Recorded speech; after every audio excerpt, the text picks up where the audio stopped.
오늘 말씀은 1절에 낙심하지 아니하노니 낙심으로 시작해서 6절에 빛으로 이제 마무리되는데, 그래서 낙심과 빛 사이에 이렇게 머물러 있는 말씀입니다.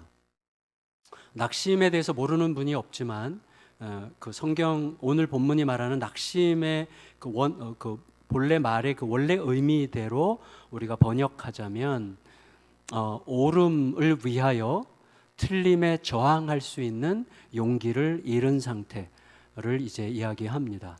그래서 옳은 길, 바른 길을 위하여 틀린 길에 저항을 할 수 있어야 되는데 그것에 좀 저항할 열정과 에너지가 다 사라진 상태를 이제 낙심이라고 볼 수 있고, 빛은 새로운 시작을 하게 하는 서광이라고 할 수가 있겠죠.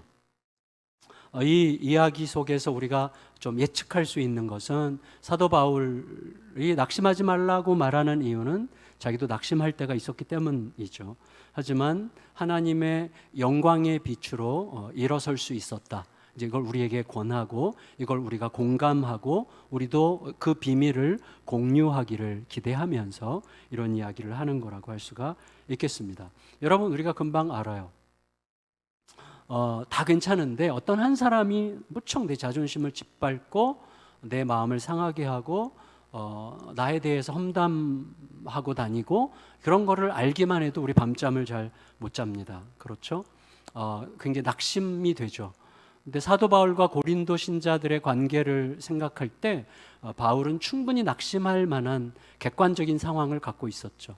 본인이 개척한 교회였고 온 힘을 다 쏟았고 그리스도를 전하기로 그렇게 애를 썼는데 다른 가르침을 가지고 들어온 사람들에게 추동당한 신자들 안에서 어떤 일단의 사람들이 바울을 좀 미워하고 혹은 깎아내리고, 그리고 무례한 말을 쏟아내고 또 바울을 멸시하고 대놓고 좀 바울을 좀 수치스럽게 하는 뭐 이런 일들이 있었기 때문에 바울은 충분히 이제 낙심할 만한 객관적 상황을 갖고 있었다, 이렇게 얘기하게 되는 거죠. 그런데 만일에 우리들에게 낙심에 저항할 만한 힘도 없고, 그리고 낙심을 새로운 방식으로 혹은 새로운 그 눈으로 해석할 힘도 없다면, 사실은 낙심에 저항할 의지가 있다든지 낙심을 더 바람직하게 해석할 수 있는 힘이 있다든지 그러면 우리가 극복할 가능성이 있겠는데, 저항할 힘도 없고 해석할 힘도 없다면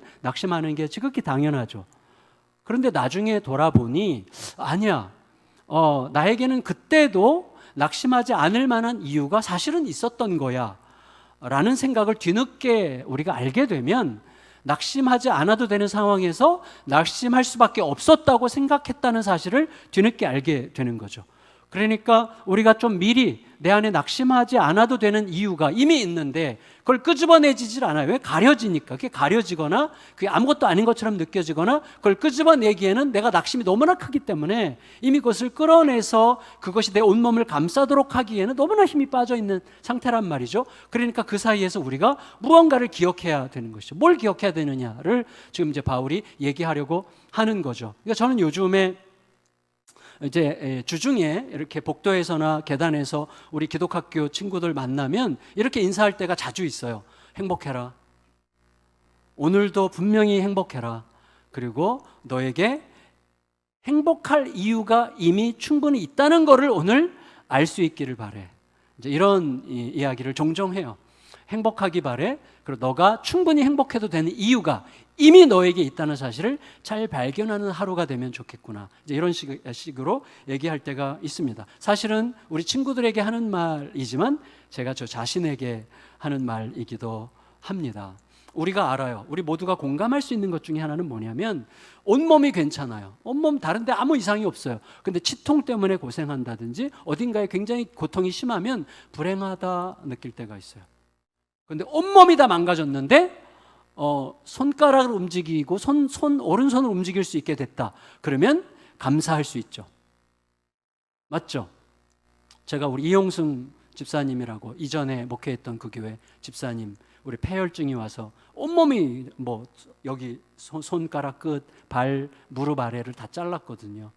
정말 전문인 그 IT 쪽에서 전문가이신데 그러니까 어떻게 할 수가 없는 거예요. 근데 이분이 제가 병원에 신방 갔을 때 다 문드러진 손으로 종이컵을 이렇게 옮기면서 목사님 드디어 제가 종이컵을 옮길 수 있게 됐어요 하면서 막 감격스럽게 울었던 시간이 지금도 기억이 나요. 그러니까 여러분, 우리들은 어떻게 보면 모든 온전함 중 하나의 부족함 때문에 생기는 불평과 모든 부족함 중 하나의 온전함 때문에 생기는 감사 사이에서 주님과 대화하는 법을 배워야 됩니다. 그 사이 어느 지점에선가 주님과 대화하는 법을 우리가 찾을 수 있을 것입니다. 물론 여러분, 개인적으로 좀 개인적인 의지가 강렬해서 낙심을 이겨낼 수 있는 사람도 있을 수 있을 거예요. 또 가족에 대한 애정과 집착이 워낙 강하고 또 어떤 약속에 대한 어떤 뭐라고 할까, 어떤 집중력이 워낙 강해가지고 끝까지 버텨내는 사람이 있을 수도 있지만, 좀 더 정직하게 말하면 있을까라고 물어야 되고, 더 정직하게 말하면 우리 중에 과연 끝까지 버텨낼 수 있는 사람이 있을까? 우리가 끝까지 버텼다면 버틸 수 없는 상황을 아직 만나지 않았기 때문에 버틴 거지, 사실은 내 의지가 모든 상황을 버텨낼 수 있기 때문에 버티는 사람은 저는 있기 어렵다고 생각돼요. 물론 없지 않을 수는 있지만 중요한 건 뭐냐면 보편적이진 않다는 거예요. 이건 보편적이지 않아요. 그러니까 우리가 여기서 찾아야 될 실마리는 우리 모두가 보편적으로 적용받을 수 있는, 우리 모두에게도 해당될 수 있는 어떤 요소에서 낙심하지 않을 수 있는 이유를 과연 찾을 수 있겠는가를 생각해야 되는 것이죠. 여러분, 우리가 좀 누구나 경험해 봤을 법한 이야기를 한다면 이렇게 말할 수 있을 것 같아요. 자, 회복이 불가능한 어떤 거대한 고난의 짐에 눌렸습니다. 나를 도와줄 자를 어디서도 찾을 길이 없습니다. 나는 못 겪고, 나는 갇혔고, 그리고 헤어날 길이 없습니다. 그때 그 사람은 어떤 의도로, 어떤 무게로 그렇게 얘기했는지는 내가 알 길이 없지만 누군가의 한마디가 갑자기 내 안에서 어떤 뭔가를 일으켜요. 어떤 번쩍이는 각성이, 깨달음이 어느 순간 와요. 갑작스럽게 뭐가 깨달아지는 순간이 오는데 불현듯 낙심을 떨치고 일어나게 되는 순간들이 있었던 분들은 가만히 계셔 보세요. 다 있죠? 다 있어요. 그런 경우들이 다 있는데, 저는요, 최근에 뭐 이렇게 특별히 안 좋은 일이 있었던 건 아니에요. 그리고 아무리 생각해봐도 뭐지? 이 감정이 어디서부터 시작됐지? 아무리 생각해도 잘 모르겠어요. 그런데 이상하게 불안하고, 이상하게 낙심이 되고, 이상하게 기분이 나쁘고 행복하지 않다고 느꼈어요. 최근 한 일주일간, 최근의 일인데 하여튼 일정한 시간, 티는 좀 더 안 내려고 했지만 좀 굉장히 좀 불안하고 낙심이 되고 좀 이렇게 뭔가 좀 힘들다, 행복하지 않다, 이렇게 느끼는 시간들이 있었어요. 그래서 이렇게 계속 가면 안 되겠다 싶은 마음이 들어가지고, 제가 보통 10월, 11월에 그게 시작이 되는데 좀 아닌 것 같다. 그래서 이제 마음을 가다듬고 좀 뭔가 결정을 해야 되겠다 생각을 했어요. 그래서 책상에 딱 앉아가지고 묵상을 하고 기도하고 돌아보면서 막 애를 쓰던 중에 주님께서 불현듯 이렇게 말씀하시는 것 같이 느껴졌어요. 너가 해야 된다고 생각해서 그런 거 아니야? 너가 하고 있다고 생각하고, 너가 해야 된다고 생각하고, 너가 할 수 있다고 생각하는데 너 뜻대로 안 되는 것 같은 생각 때문에 힘든 거 아니야? 라는 식으로 말씀을 걸어오시는 느낌이 들었어요. 그래서 그 말씀을 붙들고 계속 생각하고 또 생각하고 기도하는 중에 이거죠. 이거 누가 몰라요? 다 알죠. 내가 하는 건 아니고 주님이 하시는 거야. 다 알잖아요. 그리고 주님이 하실 거야. 다 아는 거잖아요. 맞죠?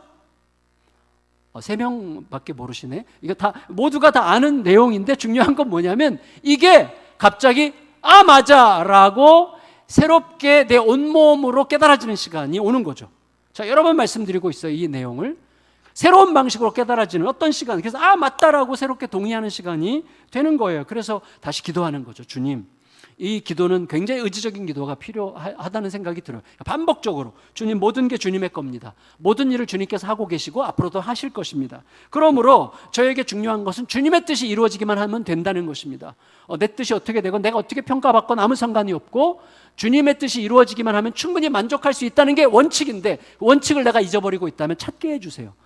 이거를 반복해서 계속 기도하다 보니까 어느새 이 간단한 기도, 이미 알고 있었던 기도, 그러나 이미 알고 있었지만 내 온몸을 감싸지 않았고 기억 저편 어딘가에 감춰져 있던 그 기억을 끄집어내서 그 기억이 내 온몸을 감싸도록 하여 다시 의식적으로 기도를 반복하다 보니 어느새 불안이 싹 사라지고 평화가 찾아오고, 그래, 나쁘게 말하면 될 대로 되라지 뭐, 좋게 말하면 주님의 뜻이 이루어지고 있는 중이야, 이런 식으로 하면서 다시 평화가 이렇게 쭉 찾아오게 되는 거죠. 그러니까 낙심이 서서히 사라지는 시간을 경험하게 되는 것입니다. 그러니까 사실은 우리들에게 낙심하지 않아도 되는 이유는 이미 충분히 있어요.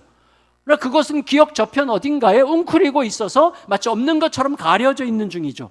그거를 의도적으로 끄집어내어서 나의 현실로 끄집어내서 그 이유가, 낙심하지 않아도 되는 그 이유가 지금 내 온몸과 삶을 감싸게 하는 시간이 우리 모두에게 필요한 것인데, 바울은 그 시간, 바로 이런 은혜가 어디서부터 오는가를 얘기하면서 내가 지금 하고 있는 일, 내 직분과 이 직분에 담겨있는 하나님의 긍휼에 대한 새로운 각성이 우리로 하여금 그 회복의 길로 돌아서게 할 수 있을 거다라는 의미에서 이렇게 말하는 거예요. 1절 읽겠습니다. 1절 시작. 그러므로 우리가 이 직분을 받아 긍휼하심을 입은 대로 낙심하지 아니하고, 그랬습니다. 여러분, 바울이 받은 직분을 바울이 아무리 생각해도 제가 이런 거죠. 제가 목사라는 사실이 신기한 그런 시간들이 있습니다. 지난주에도 어디 무슨 방송국에서 사실은 제 간증을 부탁해서 이제 무슨 촬영을 했는데, 그때 다시 돌아보게 됐어요. 그렇지, 내가 목사라는 것 자체가 좀 신기한 거지. 그러니까 내 직분 자체가 신기한, 그러니까 이 직분에는 뭐가 담겨 있습니까? 하나님의 무한한 긍휼이 담겨 있는 거죠. 그러니까 직분에 대한 인식, 그러니까 이 직분에는 뭐가 있어요? 하나님이 주신 직분이므로 신적인 기원이 있죠. 근데 나 같은 것에게 어떻게 이렇게 신적인 기원이 담긴 직분이 주어졌는가에 하나님의 어마어마한 긍휼이 있죠. 이것에 대한 새로운 각성이 바울로 하여금 낙심하지 않게 했다고 우리에게 지금 고백하고 있는 거란 말이죠. 알잖아요.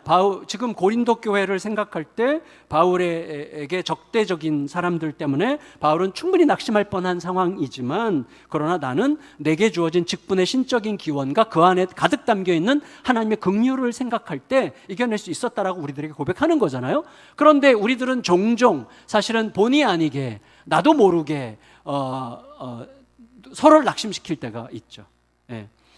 내로남불의 신비에 감싸여 있잖아요. 우리들은 항상 이건 진짜 기가 막혀. 그러니까 확실히 믿어져. 내가 더 옳아. 내가 쟤보다 옳은 게 확실해. 근데 저 사람도 확실히 그렇게 생각해. 자기가 나보다 옳다고 확실히 생각해. 그러니까 이게 신비죠. 신비. 그러니까 이게 소위 접점이 안 생기는 거란 말이죠. 그러니까 우리가 열심히 사역하다 보면 종종 나는 열심히 하는데 다른 인간들은 가만히 있는 것 같고 뭐 아무것도 안 하는 것 같고, 나는 이렇게 양심적으로 하려고 했는데 저 인간은 뭔가 수작이 있는 것 같고 막 이렇게 이제 느껴진단 말이죠. 그래서 내가 하는 일을 은연중에 과장하고 다른 사람의 일은 과소평가하는 이런 선하지 않은 버릇이 우리에게 있단 말이죠. 그래서 서로를 낙심시키는 거예요. 하지만 우리가 세상적인 기준을 가지고 너무 쉽게 평가하지 않도록 극히 조심해야 되는 거죠. 왜냐하면 우리들은 새 언약의 일꾼이기 때문에. 자, 무슨 말이냐면 오늘 바울이 내가 이 직분과 긍휼로 낙심하지 않았다라고 이야기할 때 그 직분을 그 바로 앞에 3장 6절에서는 새 언약의 일꾼이라고 이야기했고 3장 8절에서는 영의 직분이라고 얘기했어요. 자, 그럼 무슨 말이죠? 그럼 우리가 새 언약의 일꾼이라면 옛 언약의 일꾼이 아닌 거란 말이죠. 그렇죠? 제가 여러분에게 거듭 말씀드리지만 이런 거죠. 우리 자녀들이 변화되지 않는 이유는 너무나 간단해요.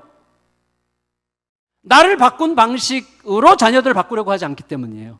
이건 진짜로 진리예요.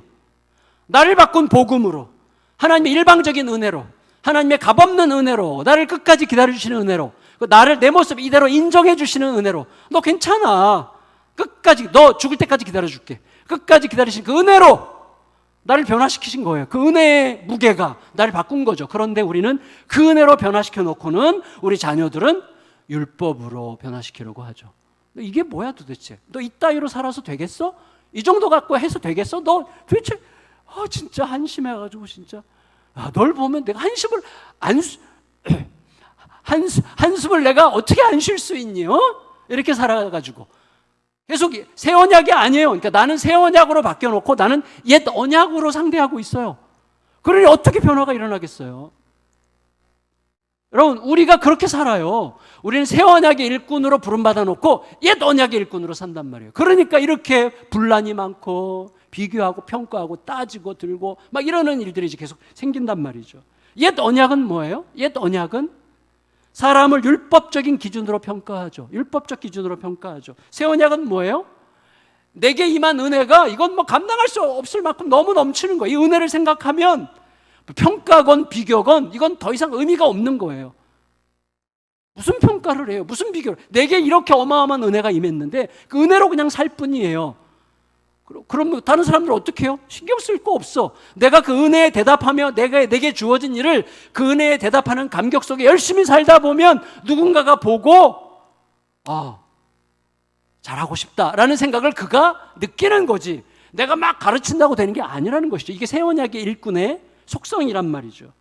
그러니까 우리가 해야 될 일은 하나밖에 없어요. 내가 지금 가는 이 길이 남에게 도움이 된다고 하는 거지만 사실 이게 도움이 되는 건지 해가 될 건지, 혹은 내가 진짜 누군가 해롭게 하는 건 아닌지, 혹은 진짜 누군가에게 도움이 될 건지, 우리는 버젓이 이거는 누군가를 돕기 위한 거라고 확신하고 하지만 사실은 그게 상대방에게 굉장히 무례한 건지 상대방을 멸시하는 건지 어떻게 알아요?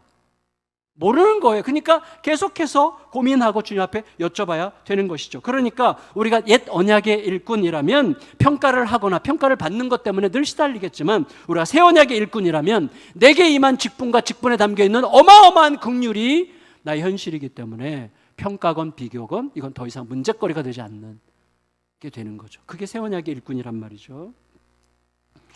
그러니까 여러분, 그 안에서 내게 주어진 직분의 신적인 기원과 거기에 가득 담긴 긍휼 안에서 살아가는 법을 계속해서 배워가는 게 중요하다고 이야기할 수 있는 것이죠. 그러니까 하나님은 내 능력과 자격 때문에가 아니라 당신의 은혜 때문에 우리를 부르신 거잖아요.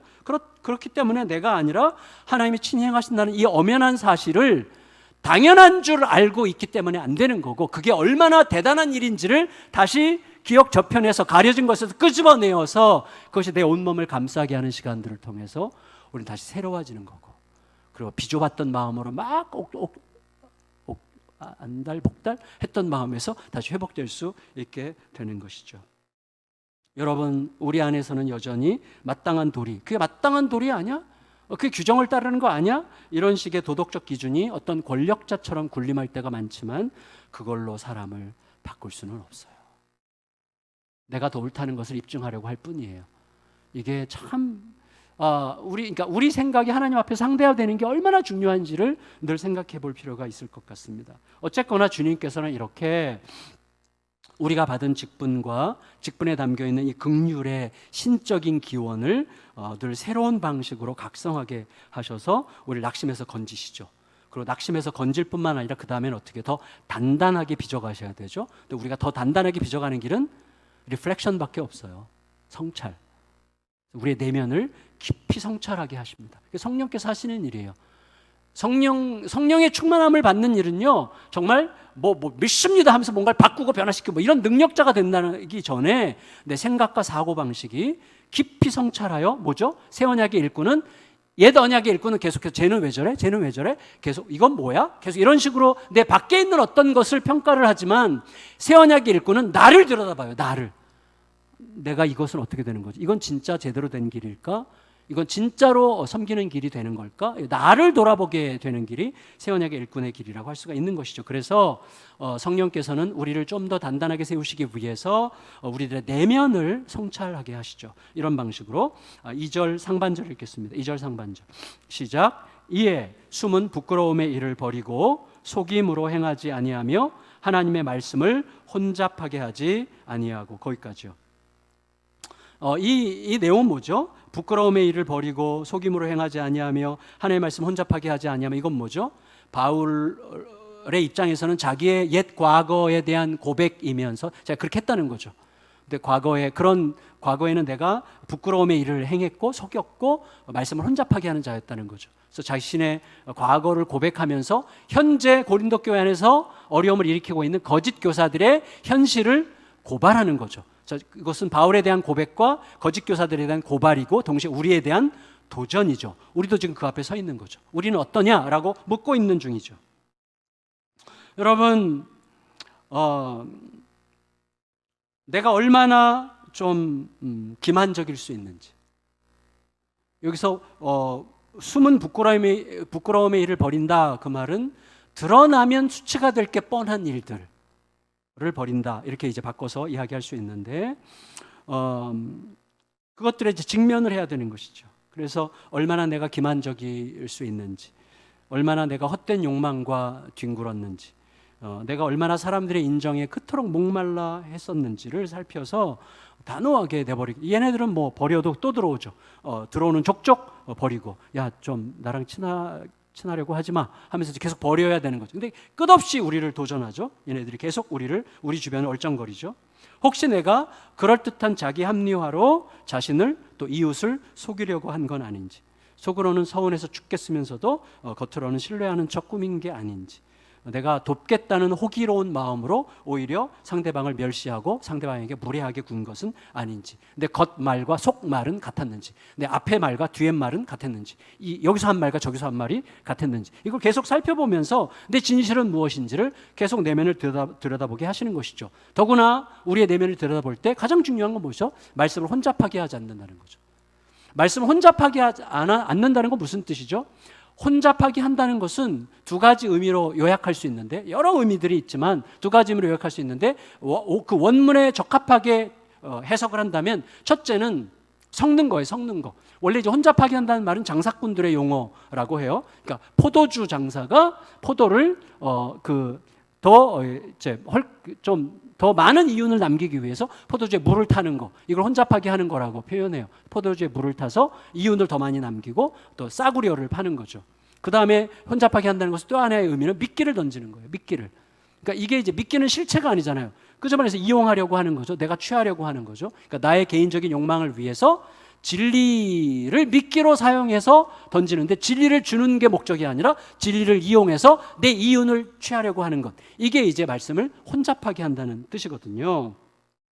그러니까 우리로 치면 인간적인 야심을 목회적인 비전으로 포장한다든지, 남의 말을 하면서 자기 말인 것처럼 도용하는 뻔뻔함이나 얄팍함에 맞서게 하시는 거죠.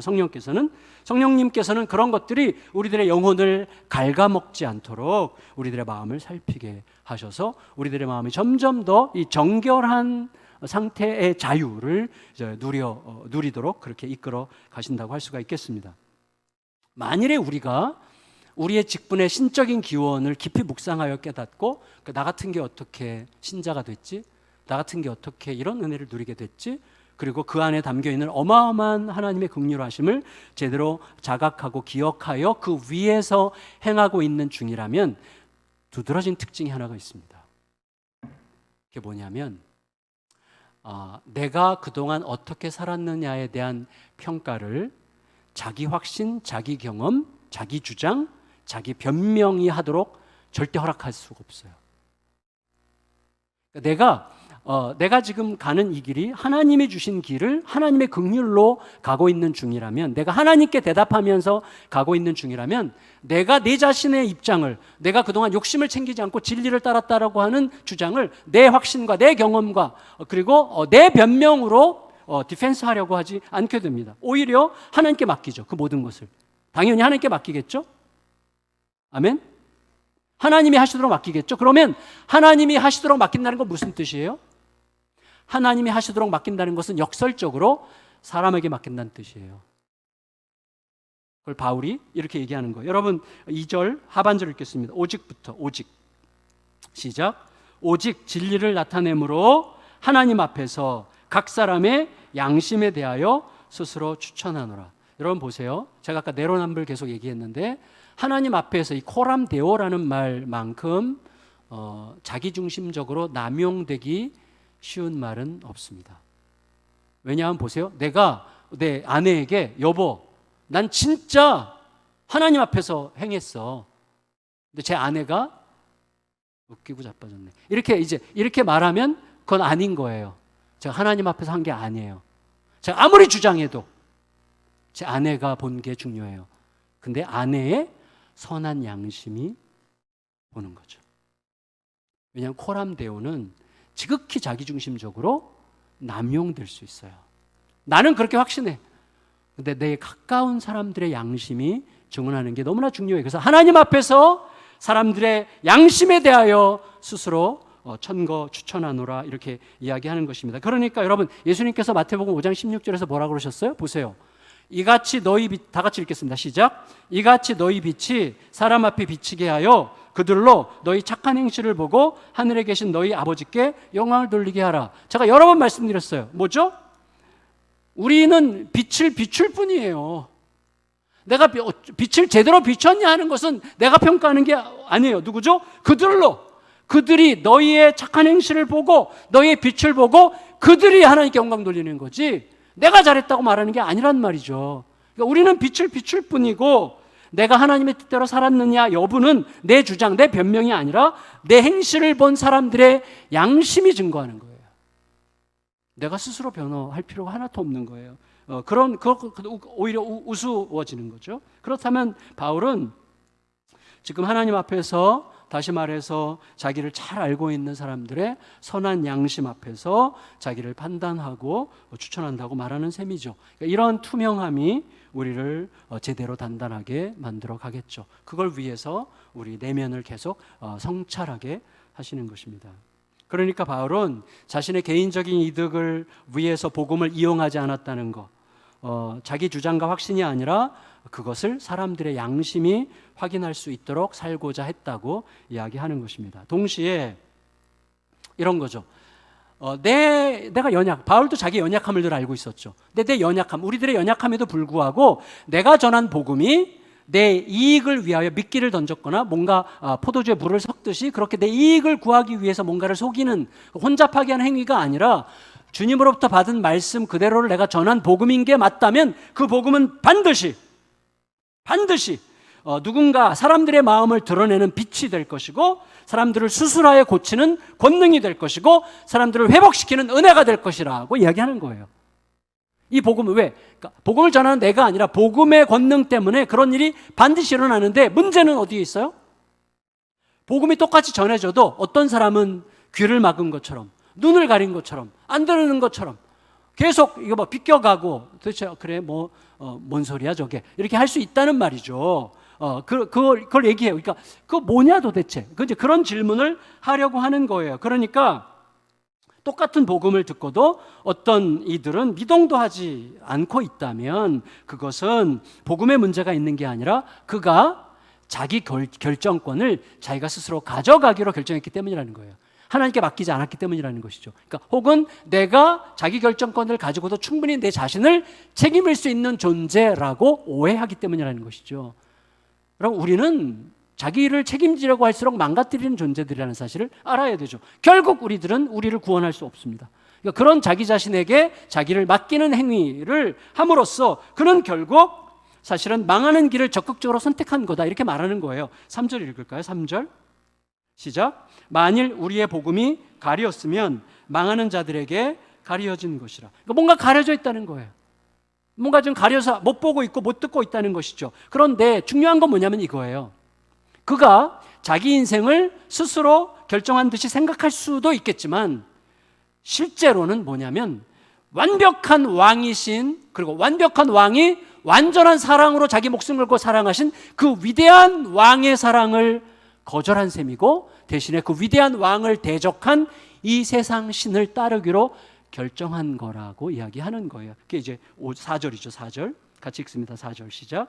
그 중에 이 세상의 신이 믿지 아니하는 자들의 마음을 혼미하게 하여 그리스도의 영광의 복음의 광채가 비치지 못하게 함이니 그리스도는 하나님의 형상이니라. 여러분, 현혹하는 자가 있어요. 세상 신이 현혹하는데 그 신이 어떻게 해요? 가짜 자유와 가짜 즐거움을 빌미로 우리의 진짜 자유와 진짜 즐거움을 앗아가고, 가짜 자유와 가짜 즐거움을 누리다가 결국은 멸망에 빠지게 한다는 것이죠. 아시잖아요. 로마서 6장 23절. 죄의 삭은 사망이요. 죄가 주는 월급은, 죄가 주는 샐러리가, 월급이 사망이에요. 수고 많았어. 그동안 진짜 내 뜻대로 하느라고 너 너무 고생 많았다. 꽤 즐겼지? 자, 이거 보상이야. 그로 주는 게 사망이라는 것이죠. 죄의 삭은 사망이에요. 죄가 주는 월급이 사망이죠. 보상금이 사망이라는 것이죠. 근데 여러분, 그러니까 내가 스스로 나를 스스로 자기 결정권을 가져가서 내가 스스로 책임지려고 한 것 같지만 그렇지 않다는 거예요. 뭐가 가려졌다는 것이죠. 사단의 미혹을 받았다는 것이죠. 세상 신의 미혹을 받았다는 것이죠. 그러면 이 사단이 우리들을 미혹하는 방식은 뭘까가 사단의 이름, 별명에 담겨 있는 거죠. 이미 세상의 신이에요. 다시 말하면 사탄은 이 세상에서만 우리에게 영향력을 끼치죠. 이 세상에서만 우리를 지배할 수 있죠. 우리를 어떻게 미혹할 수 있죠. 세상이 끝나고 세상 너머에서는 아무 힘도 없는 거죠. 그러니까 어떻게 하겠어요? 세상이 전부인 것처럼 느끼게 하는 거죠. 우리에게 세상이 전부인 것처럼 느끼게 하죠. 그리고 이 세상에 있는 것들을 놓치는 순간 억울해서 난 못 살아라고 하는 강박을 일으켜서 세상의 것들을 취하게 하는 거죠. 요한 사도는 요한일서에서 이 세상에 속한 것들을 뭐라고 그랬습니까? 안목의 정욕, 이세의 자랑, 육체의 정욕이라고 분류했어요. 너무나 매력적인 것들이죠. 여러분, 안목의 정욕 너무 우리 끊기 어려워요. 안목의 정욕. 네. 뭔지는 각자 알아서 하시고 안목의 정욕, 육체의 정욕, 이생의 자랑 떠버리고 사람들이 알아주고 내가 어떤 존재. 우리가 낙심하는 이유가 뭐죠? 이생의 자랑이 사라지면서 낙심하는 거죠. 네, 이런 것들이죠. 그러니까 이런 것들이 너무나 매력적이기 때문에 이런 것들을 통해서 뭐예요? 이 세상이 전부인 것처럼 느끼게 하고 이 세상에 속한 어떤 것들을 전적으로 추구하지 않으면 억울해서 못 살 것 같이 느끼게 만들므로써 우리를 조종하고 그래서 영향력을 계속 끼치려고 하는 방식으로 사탄이 우리를 미혹한다는 것입니다. 잠시 즐기다가 망할 것들을 누리지 못하면 죽을 것 같이 힘들어하게 하는 그런 식으로 갈망하게 해서 우리를 결국 파멸시키는 거라는 말이죠. 그러니까 이거죠.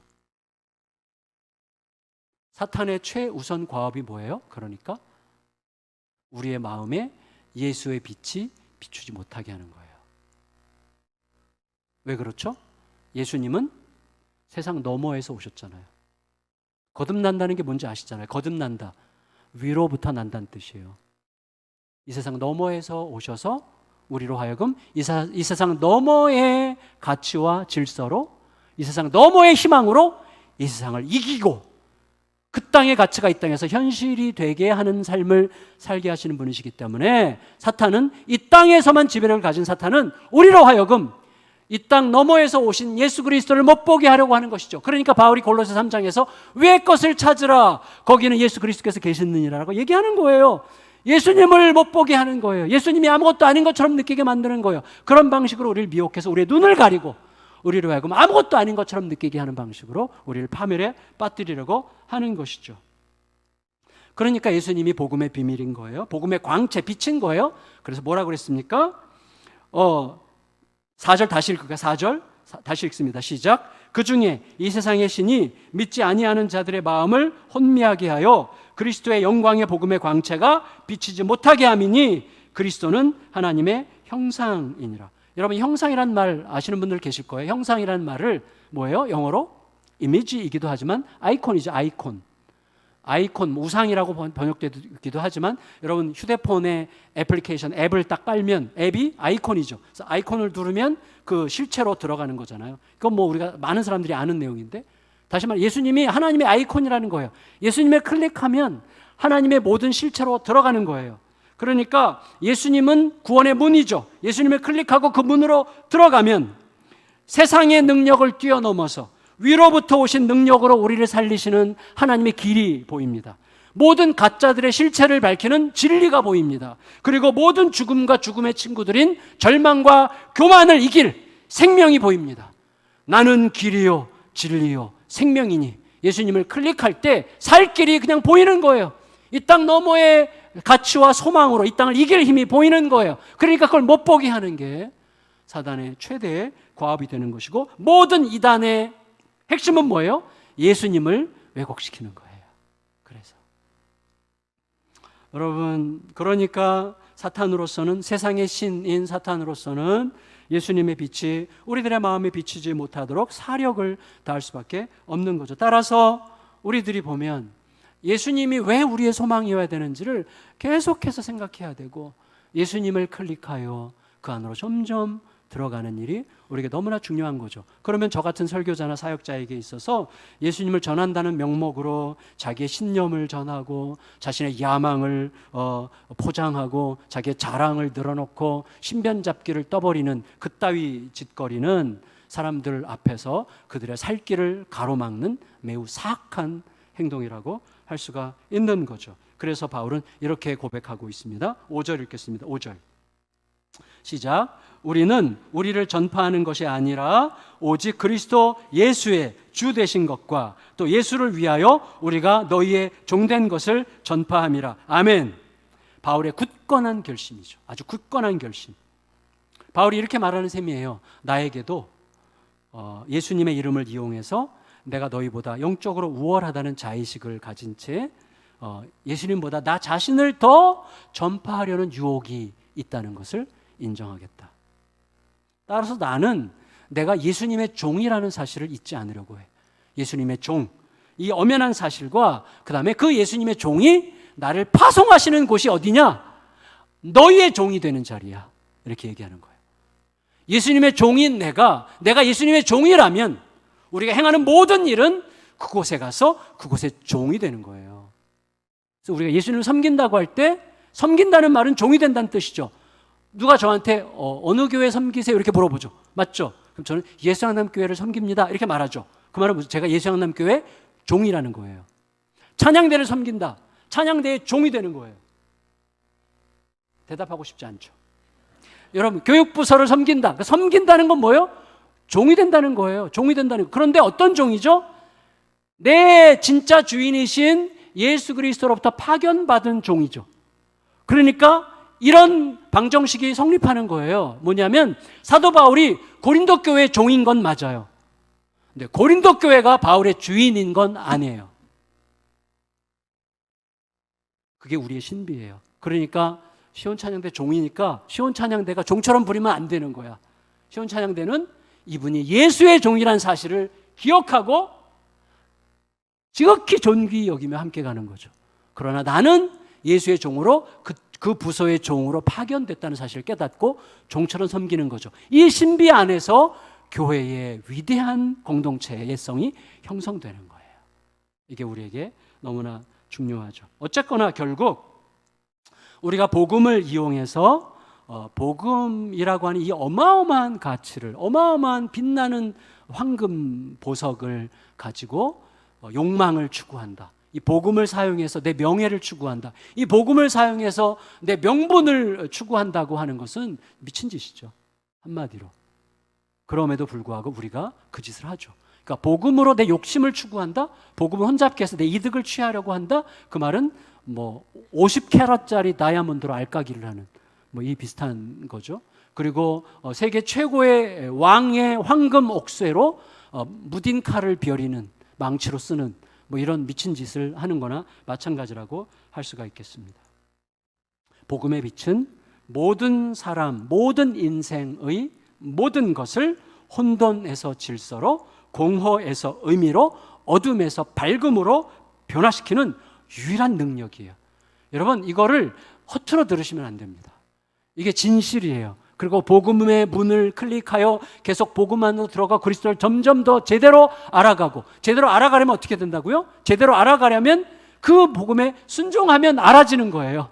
순종하면 알아져. 그럼 이게 얼마나 진짜인지가 내 온몸으로 깨달아져. 그러면 세상에 감당할 수 없는 길로 들어가는 거예요. 그러니까 모든 인생의 모든 것을 혼돈에서 질서로, 공허에서 의미로, 어둠에서 밝음으로 바꾸는 이 능력, 감탄을 자아내는, 꼭 죽기 전에 가보고 싶은 유유사막, 가면 별거 아닐 수도 있지만 유유사막, 바이칼 호수.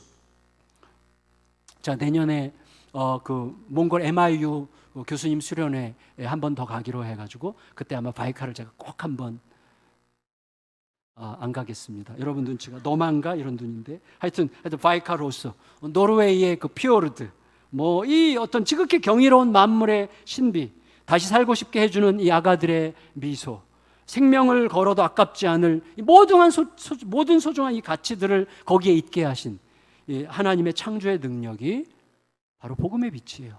그 어마어마한 복음의 빛을 가지고 내 얄팍한 이해를 이해관계를, 얄팍한 이익을 구한다는 것만큼 미련한 미친 짓이 없다고 이야기하려고 하는 거죠. 바울을 생각해 보죠. 여기에 이제 바울의 고백이 들어 있는데 6절일까요? 6절 읽겠습니다. 시작. 어두운 데 빛이 비치라 말씀하셨던 그 하나님께서 예수 그리스도의 얼굴에 있는 하나님의 영광을 아는 빛을 우리 마음에 비추셨느니라. 여러분 아시잖아요. 바울이 이 빛 얘기하는 이유가 뭐예요? 자기의 변화는 빛에서 시작됐죠. 자기는 그리스도를 핍박하고 그리스도인들을 몰살시키는 사명을, 이거야말로 하나님께 가장 충성하는 길이라는 확신을 가지고 그리스도인들을 엄청나게 핍박하고, 그리스도인들이 몰려있다고 소문이 난 안디옥까지 올라가서 다메섹까지 올라가서 이제 그들을 몰살시키려고, 그 다음에 뭐죠? 그 완전한 위임장을 받아가지고 그리고 가는 길에 예수님을 만났잖아요. 근데 예수님이 빛으로 오셨어요. 눈을 멀게 하는 낮 12시인데 낮 12시에 태양보다 더 밝은 빛으로 오신 예수님 앞에 눈이 멀었죠. 그리고 그 빛이 자기의 이전과 이후를 완전히 바꿨죠. 그러니까 자기로 하여금 정말 이거야말로 하나님께 충성하는 길이라고 생각했던 그 길이 이 하나님께 가장 대적하는 길이었다는 사실을 깨달은 거죠. 나로서는 정말 잘하는 일이라고 생각했던 그 일이 가장 많은 사람을 망가뜨리는 일이었다는 사실을 깨닫는 이 어마어마한 180도 변화를 경험했죠. 그리고 변화된 존재로 자기가 가는 곳마다 놀라운 변화들이 일어나는 거죠. 변화된 자기 때문이 아니라 자기를 변화시킨 복음의 빛 때문에 사람들이 바뀐다는 것을 알게 됐죠. 이거구나. 그래서 빛을 얘기하는 것이죠. 근데 생각해보니 이 빛은 어디서부터 시작됐어요? 창조부터 시작됐죠. 창세기 1장 1절에 3절. 우리 같이 한번 읽어볼까요? 창세기 1장 1절에 3절. 시작. 태초에 하나님이 천지를 창조하실 때 땅은 혼돈과 공허와 흑암 중에 있었고 하나님의 영은 수면 위에서 움직이고 계셨습니다. 그때 하나님이 말씀하셨습니다. 빛이 있으라 하시니 빛이 있었고. 예. 거기에 말씀, 예수 그리스도, 성령, 하나님이 함께 계시죠. 하나님의 창조에. 그 빛으로 인해서, 빛이 오기 전에 뭐가 있었어요? 혼돈과 흑암과 공허가 있었어요. 근데 빛이 비치니까 혼돈은 질서로, 카이오스가 코스모스로 바뀌고, 그 다음에 흑암은 밝음으로 바뀌고, 공허, 무의미함은 하나님의 질서로 가득한 꽉 찬 의미로 바뀌게 되는 것이죠. 그게 지금 그 빛이 너희들에게 비춰주고 있어. 너희 속에 혼란이 있는가? 너희 속에 흑암이 있는가? 너희 속에 무의미한 그 공허가 있는가? 그 빛을 제대로 받으면, 그리스도로 클릭하여 그 빛으로 들어가면 하나님의 영광을 아는 빛, 그게 뭐라고요? 하나님이 완전히 오르셨구나, 진짜 하나님은 오르시구나, 그분의 뜻대로만 하면 되는 거구나라는 사실이 깨달아지는 빛이 내 안에 들어오면서 다시금 제가 이유 없이 불안하고 이유 없이 낙심이 되고 이유 없이 혼란을 겪었던 행복하지 않은 상태 속에 있다가 갑자기 맞아, 뻔히 알고 있었던 그것이 다시금 일어나 내 온몸을 감싸면서, 그렇지, 모든 게 하나님의 것이고 하나님이 하시지, 하나님은 최고의 것으로 응답하실 거야 라는 믿음으로 다시 일어서면서 혼돈이 물러가고 질서가 들어오고 흑암이 물러가고 빛이 들어오고, 그 다음에 무의미함이 사라져서 내 곁에 사랑할 사람이 있다는 사실로 그걸로도 너무나 충분한 의미로 꽉 차는 이런 기쁨으로 회복되는 것이죠. 그 빛이 우리의 삶에 그런 회복의 능력으로 임하시기를 예수님의 이름으로 축원합니다.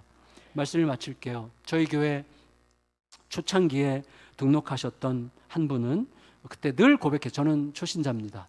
저는 어디 나갔다가 이제 한국에 들어왔는데 완전 빈털터리로 들어왔습니다. 늘 그렇게 고백을 하셨어요.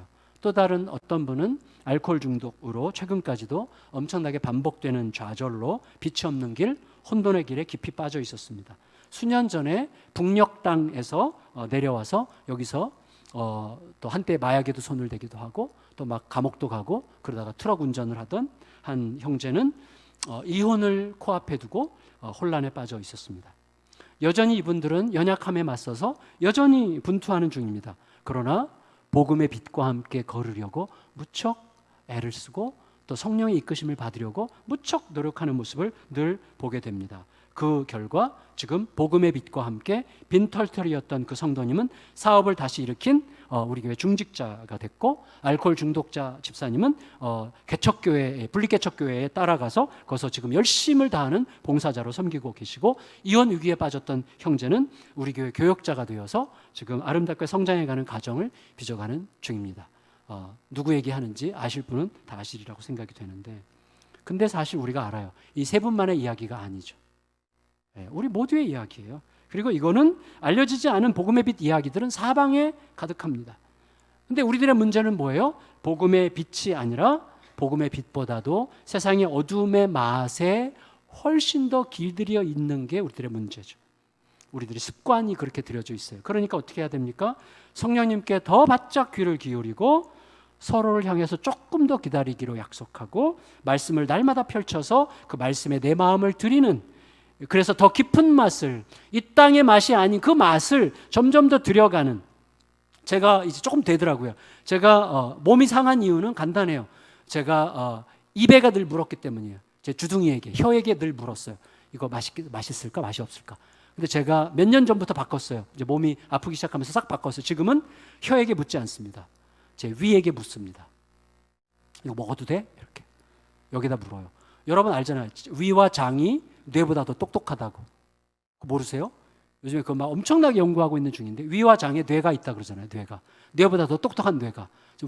뇌는 그냥 먹고 싶으면 먹어 이렇게 해요. 먹었는데 얘는 아닌 거는 얘가 그냥 바로 설사로 내보내죠. 더 똑똑해 얘가. 근데 그래서 얘한테 물어요. 주둥이에게 안 묻고 먹고 싶어? 이게 아니라 너 이거 먹어도 돼? 이렇게 묻는 거죠. 그러니까 그래서 이 맛, 그래서 그 맛을 점점 배워가는 거죠. 물론 넘어질 때도 많아. 실수할 때도 많아. 어쩌녁에도 먹지 말아야 될 것을 먹었어. 제가 어쩌녁에도. 그래서 오늘 아침 회개했는데, 어쨌거나 여러분 그 맛을 배워가는 거죠. 성령님께 귀를 기울이고 서로를 향해서 조금씩 더 기다리고 말씀을 펼쳐서 그 말씀에 내 마음을 내어드리는 이 더 깊은 맛을 알아가는 걸음을 하루에 몇 번씩? 한 번씩. 하루에 한 걸음씩만 가면 돼. 한 걸음씩만. 여러분 제가 1년에 한두 번씩 꼭 한라산 백록담을 갑니다. 한라산 백록담이 별것 아닌 분들은 용서해 주세요. 근데 저에게는 한라산 백록담이 아직은 도전을 해야 돼요. 아직은. 근데 1년에 한두 번을 꼭 가는데 잊지 않으려고 도전하는 거예요. 한 걸음이에요. 한 걸음. 남한에서 제일 높은 산이기 때문에 가는 거예요. 한 걸음. 한 걸음을 제가 늘 얘기해요. 그래서 오르기 전에 항상 자신에게 얘기합니다. 한 걸음이면 돼. 한 걸음만 걷는 법을 배워. 제 몸에게 계속 얘기하는 것이죠. 하지만 여러분 그 한 걸음이라는 게 그깟 한 걸음일 때도 있지만 사실은 도저히 발이 안 떼어지는 한 걸음일 때가 와요. 숨이 턱턱 막히고 진짜 다리가 후들후들 떨리면서 진짜 어쩔 줄 모르겠는 한 걸음을 내딛는 거가 마치 죽을 것 같은 순간이 와요. 에베레스트 오르신 집사님이 계시더라고요. 얼마 전에 지난주에 들었는데 5,000 몇백 고지까지 가셨는데, 그런 분에게는 뭐 이 1950m는 아무것도 아니죠. 근데 어쨌거나 저에게는 아직은 마지막 단계에 가면 이 한 걸음이 천근만근 너무나 무거워요. 근데 그때 이게 그깟 한 걸음이 아니에요. 너무나 무거운 한 걸음이야. 근데 그때 알게 돼요. 이건 도대체 한 걸음 뗄 수 없는 한 걸음이지만, 그러나 다시 주님의 이름을 부르고 주님 저에게는 한 걸음을 뗄 힘이 아직 남아있다고 믿습니다. 그리고 떼잖아요? 그럼 떼죠! 그러니까 도대체 안 떼어지는 한 걸음 순간에도 떼어질 수 있는 한 걸음이라는 사실을 깨달아요. 그래서 그렇게 또다시 한 걸음을 거두면 어느새 그 한 걸음이 저를 백록담 앞으로 인도해요. 그래서 저는 한 번도 중간에 포기하진 않았고 끝까지 이제 가긴 갔는데, 제가 알게 됐어요. 그렇게 몇 년 하다 보니까 지난번에 교육자들과 같이 갔거든요. 제가 1등으로 올라갔어요. 2등이 저보다 30분 늦었어. 좀 지금 뻐기고 있는 중인데 여러분 대부분은 지금 비웃고 있어요. 근데 어쨌거나 말씀을 마칩니다. 우리는 빛이신 주님을 통해서 빛이 되어 빛을 비추는 존재로 부름을 받았습니다. 빛을 비추는 내가 아니라 나를 통해 비치는 빛이 중요하죠. 그 빛을 통해 누군가가 변하는 중이고 또 변하게 될 것입니다. 이런 영광을 어디서 찾을까요? 내가 빛으로 살고 내가 누군가에게 빛이 되는 삶을 안내할 수 있는 이 삶은 그 어디에도 없어요. 제가 기자가 되겠다고 엄청나게 공부하다가 대천덕 신부님의 강의를 들으면서 당신 뒤에 뭐가 남을지 생각해 보세요 라는 말에 저는 완전히 부서져서 목회자의 길로 다시 바꾼 거거든요. 근데 내 뒤에 뭐가 남을까? 내 뒤에 변화된 사람이 남는 것보다 더 위대한 삶이 어디 있을까요? 그게 이제 우리 모두의 꿈이 되도록, 아니 우리의 현실이 되도록 우리를 부르신 거죠. 빛이 되어 빛을 비춰 누군가가 빛의 길을 걷도록 하는 일을 우리에게 허락하신 것이죠. 그러니까 이미 다 이루신 예수님의 사건이 점점 더 확고하게 이해되고 믿어지면서 그 사건이 나를 온전히 감싸서 어떻게 돼요? 그렇게 되면 아무것도 두렵지 않을 용기, 심지어 죽음도 흔들 수 없는 평안이 우리를 차지하면서 우리의 존재의 빛을 통해 그런 일들이 계속 이루어져 가는 것을 보게 하실 것입니다. 마치겠습니다. 나를 통해서 우리들의 가족과 친구와 가까운 이웃들이 그 최초의 수혜자가 되기를, 그들의 삶이 흑암과 혼돈과 공허에서 벗어나 빛과 질서와 꽉 찬 의미로 바뀌는 새 창조의 서사에 함께 참여하는 거룩한 은혜의 사람들이 되시기를 예수님의 이름으로 축원합니다. 우리 같이